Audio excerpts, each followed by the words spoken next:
Chances are you've seen this news that the Trump administration has rescinded guidance requiring hospitals to provide emergency abortions, right? It has been all over the news, really, really horrible.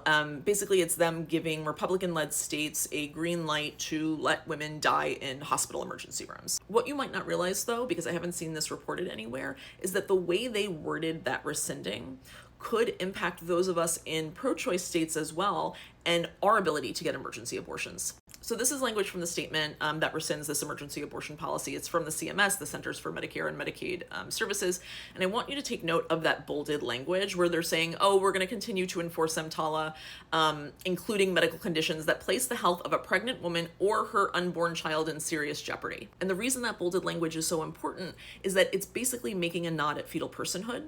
And it's the Trump administration suggesting that they are interpreting EMTALA, they're interpreting this emergency care, this federal emergency care law, to mean that doctors are required to treat a pregnant patient and their pregnancy as equal patients. So essentially, if you go into an emergency room at 6, 7, 8 weeks pregnant, a doctor would have to treat you and that embryo, fetus, fertilized egg as equal patients. And I don't think I need to tell you why that would be so fucking dangerous. And this is not a new conservative argument. When Texas sued the Biden administration over this federal guidance saying you need to give people emergency and life-saving abortions, they took that case all the way to the Fifth Circuit Court, which is a very conservative court. And that court came back and they said exactly this, that EMTALA means that doctors have to treat a patient and their pregnancy equally.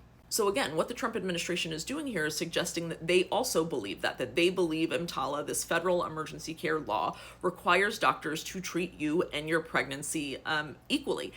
And that is not just something for anti-abortion states. It's federal law. That interpretation of EMTALA would count for all of us. And just to be clear, I don't think that this means if you live in a pro-choice state and you're pregnant, you need to worry about going to the emergency room today or tomorrow and not getting the care that you need. This is something that they are doing to lay the groundwork. It's something that they'll use in lawsuits, right?